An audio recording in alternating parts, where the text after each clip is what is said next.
Ho ho, it's a fun day. RX10.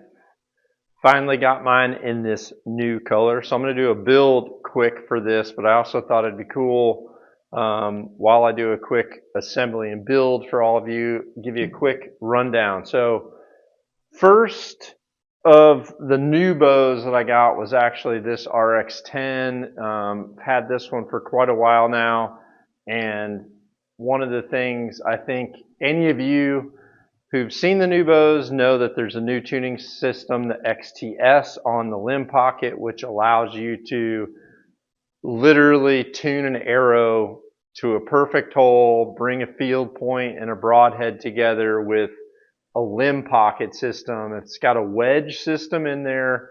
This is really, really cool. This is really perfected a lot of different ideas and ways of tuning or shimming or making these adjustments on the bows.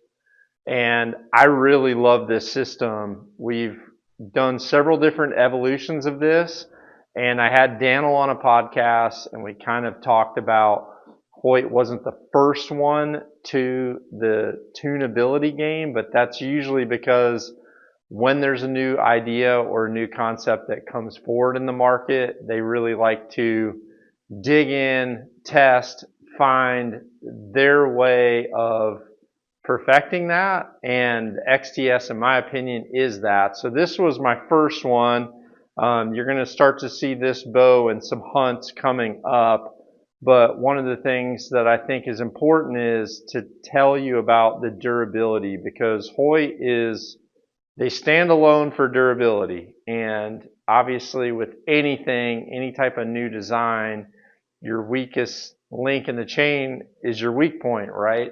This is not one of those. This bow has gone through the ringer back and forth. You can see that limb pocket has had a beat down on it. And then this was the second one that I took to the field multiple months, and this one actually was on some of the hardest stalks I've had, where I really had to crawl with this front of this limb pocket. Funny enough, after these hunts where I was on my hands and knees, it's when I burnt my knees.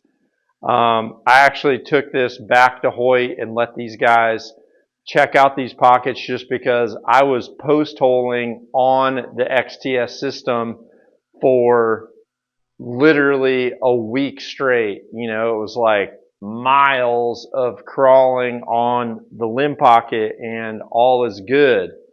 Really, to give you an idea on how this XTS works, all you have to do is, when you shoot that arrow through paper, if you have a right tear, you're going to take the bow and you're going to face it towards you like this. And then what you would do is loosen the right side, make the adjustments in that right pocket, adjusting the wedge system in the pocket, and then tighten it back down and put another arrow through there. And you can literally walk these arrows together. It is super creative.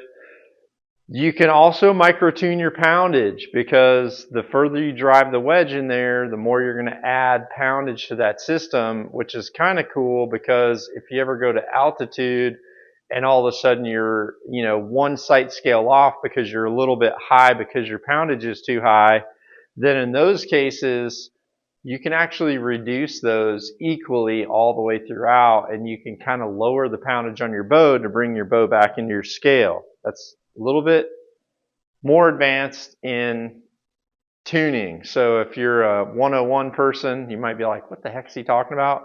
If you're a 103 person, you might be like, oh shit, I didn't think of that. So, all right, I'm going to put this together. I'm going to show you guys really quick some of the things that I do for these. I mean, I've got this pretty much to a science, where I am building these bows, tuning these things, and through multiple generations of all these, I get a lot, get prototypes, got to build them, got to tune them, got to tell guys what's going on. So this is going pretty quick. But first thing I do is I actually get my go sticks on first. I'll put this first screw in here. Don't over tighten it. It's a common thing people do. Then what I do before I put the Go Stick on is I actually get a little small piece of Gorilla Tape like that, and I got it cut to the width of that bolt right there, and I'm going to put it on that bolt, and I'm going to wrap it around there about 4 times.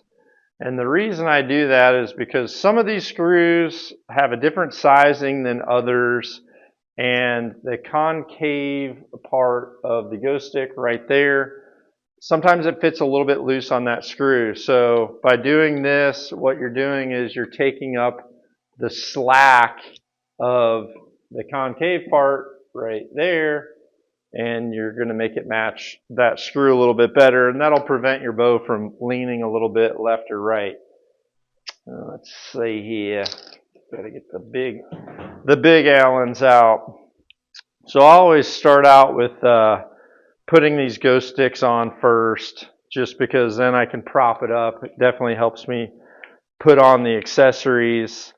The 2026 Hoyts, I think, are really cool for all of you out there who have been watching School of Knock for years, the people who've bought an X-Press, you're learning from home, and to be honest with you, you guys are starting to understand this stuff and do it yourself. And by having things that functionally allow you to do some of this tuning easily is so nice. If you're new to Go Sticks, all you have to do is loose them a little bit, and you will pull, and then you can move this to the positions that you need, and then you can tighten them back down. They're spring loaded, and there you go. Now we got a bow that's standing up. I take the little shorty off the front, I'll mount it to this, and personally I put mine right there just like that. But you can see this now is going to be, well, it doesn't look like it from there, but it's going to be vertical just because of that little extra space we took up with that tape down there. So it's kind of a little idea I started doing.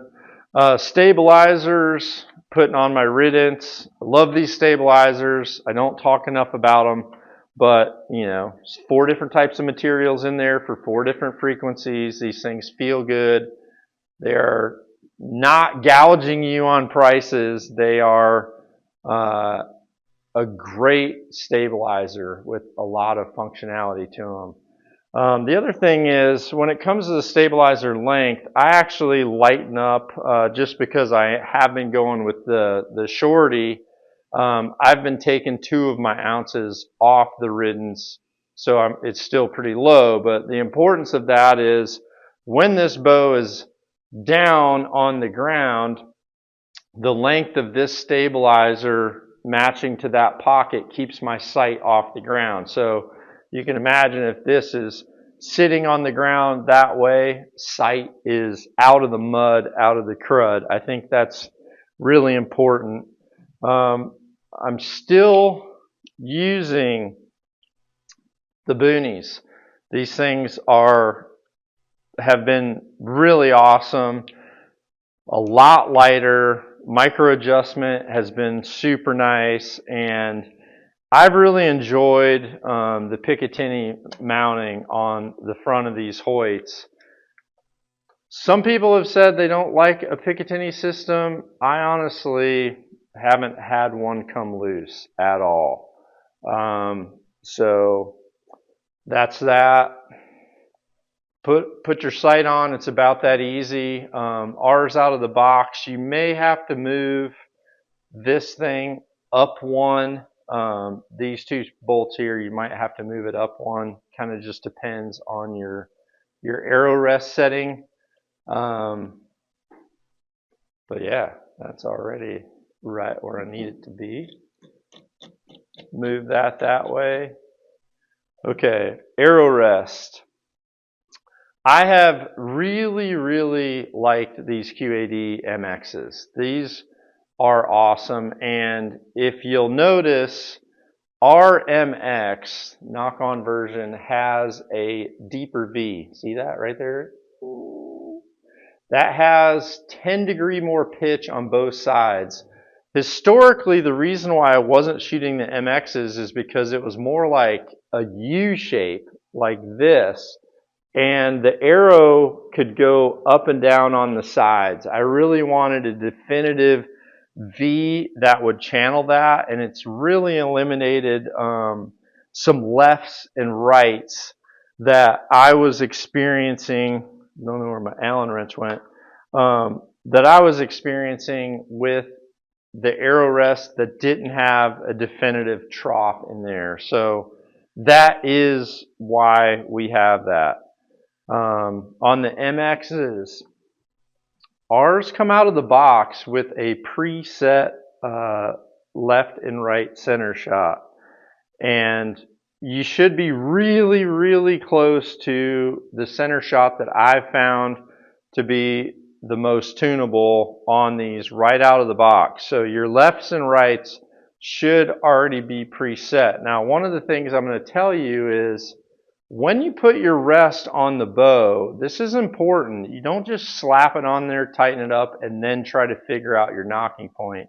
What you want to do is you really want to get this arrow rest, in my experience, line up the white arrow on the MX to the top edge of the hash mark that is already there from the Hoyt factory.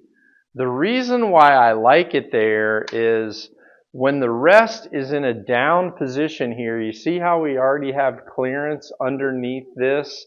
Some people set that low and then they just start doing their micro adjustment and they're not factoring in where their arrow rest collapses down. I want to make sure there's clearance on the shelf right there with that arrow rest so that when it's down, it's not slapping against the carbon riser. So if you put it in that position, you're in a really good starting point. Then you're going to go ahead and put your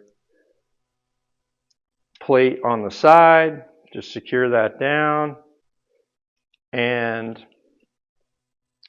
this thing's pretty much ready to go. The other thing that I think is really important and something that's nice, something that you guys should think about, and I think I kind of started this back with some of the first bows that I did myself. One of the things that was always a pet peeve of mine is why a bow company isn't making their strings to be fully compatible for the number one selling rest that's on the market, and something that every single dealer had to do whenever they set up a bow, and that's feed a cord, any type of cable driven system. They had to feed a cord through a cable.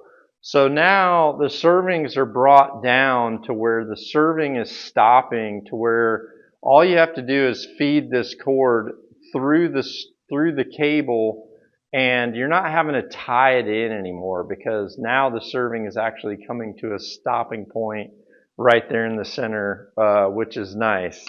Now, I haven't totally decided what arrow I'm going to go with on.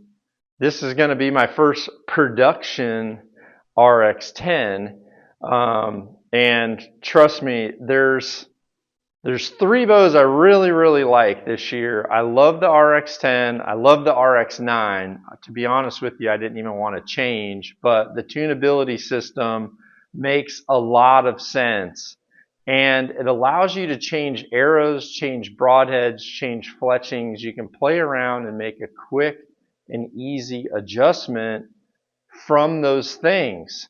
Now, I've shot Axis this year, I've shot FMJs, I've shot 5.0s, and I really like the 5.0s, but I also might be I might even go back to a Sonic KE, which I shot throughout the whole tack. But I guess for this setup right now, I'm just going to use a 5.0 for the most part. 5mm are my go-tos. That's really what I like. But what I'm going to do is I'll put this arrow on there. The Hoyt factory servings are great. You can see I can spin that string in the throat of that knock. The knock comes off good, clips on nice, free spinning, and from there I'm going to set this knock to 90 degrees when the arrow is in the up position. And when it's at 90 degrees, you're going to kind of see here that I'm really running through about the center of that label with the arrow shaft. And again, what's important about this is when that arrow rest is in the down position, it's not slapping on that shelf.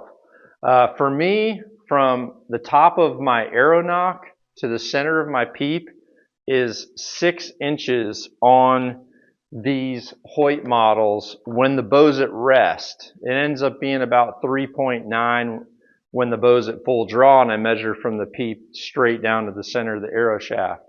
But to be honest with you, this thing right now is already set up, and all I've got to do is put on these knocking points, put on the D-loop, throw the peep sight in there, and we're going to be ready to see how this thing does through paper. So let me give you a little over the shoulder while I do this for a time lapse. I'm sure you guys have seen how I tie my knocks and loops, and I do all those for a reason. I know there's a lot of people out there showing you different ways of doing all this, and some of them look cooler than mine, I'll admit it, but I just know when it comes to functionality of being able to replace D-loops in the field, honestly, serving, slipping, peep rotation issues that are common with bows getting in different climates, different heat as strings break in, all of these things are why I do it the way that I do. But let me go ahead and get this thing put together and we'll see how it tunes up.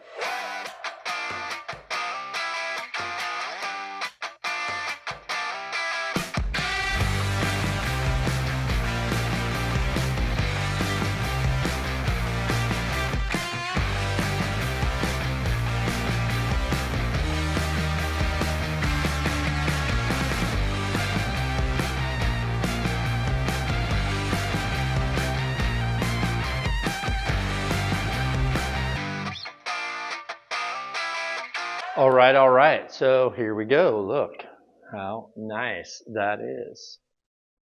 Done quickly. I'll give you a couple quick other little tips.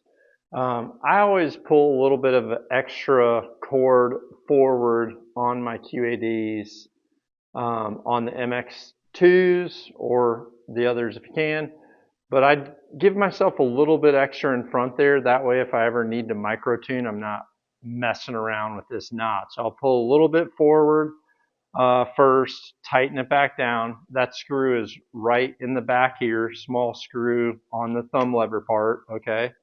Then what I'll do is I'll have the cord through the cable and I will draw the bow back one time and let it down, and where that cord naturally stops right there, I'll mark it and I'll pull it back just a few mils and tie a knot. And then what I'm looking for is when my rest is in the up position and I pull this bow back, you want to have these two lines right here when you're coming to kind of that last inch of your full draw. You want those two lines to line up right there so that rest will come up the full amount. So you can see right there, came up at that last little bit. If you feel like the bow's taking it away from you for a little bit, that means your cord's a little bit too short. But that is what's nice about having a little bit of extra right there, is you can do some of that micro adjustment as that cord breaks in. That's one of the things. I did move my sight up one hole on the rail just because of where these sit. That's kind of where it likes. And just to give you a quick look, I like my stuff tuning down the pipe, and I would always shift and shim so that my bows would be set up this way. Now with the new XTS, when everything's centered, I've been pretty lucky with only having to do a little bit of minimal tuning with the XTS. So we'll see how this one is going to work out. But if you see this right here, arrows at 90 degrees, boom, and center shot. If you can see that for center shot, my string, arrow, limb pocket bolts, arrow shaft, stabilizer, everything is running right down the pipe. And that's what you want, okay? Ideally, because that's showing you that the system doesn't have torque somewhere in it. If you're ever having to move things outside of center shot, you know that can be frustrating, and that's what's nice about the XTS is you're going to be able to avoid that by getting things set where you want and then adjusting the XTS to where the limb position is going to get that set. So, okay, I guess moment of truth. Let's see what happens.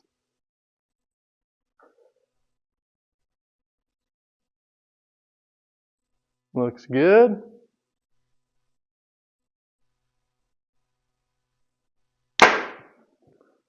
And we're not going to have to do anything. This is a very poor representation of the XTS. But what's nice about this is this kind of tells you that the factory is getting these presets right where we need it to be. So, yeah. This is the first arrow through paper. But you can see that's about as clean as you can get. But here's what's nice is I can take this out. I can go outside, shoot it at some distance. I can shoot my broadheads. And this is telling me I've got clear arrow flight. I'm tuned down the middle.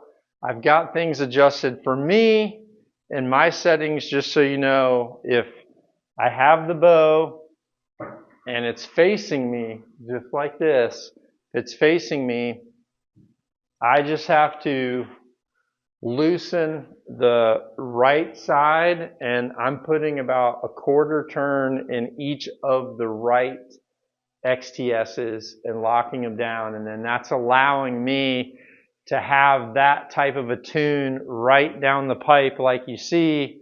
And now it's just a matter of going out and seeing how this thing groups with your broadheads, and those same principles are going to apply. So a lot of people ask, is micro adjustment worth it on an arrow rest? Is micro adjustment worth it on a sight? Now is micro adjustment worth it on limb pockets and the ability to shift and shim? It's 100% worth it when you need to make those adjustments.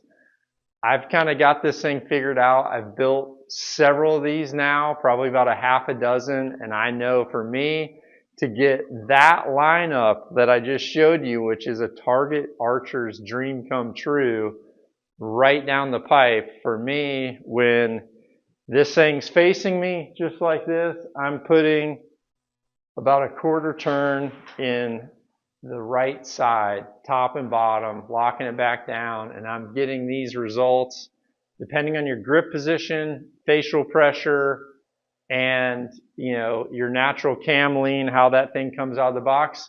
You might have to do more, but for now, I'm going to get this thing outside, get it sighted in, and I'll check back in if I need tuning. If not, the next time I check in is when this thing's going to be laying next to a big buck.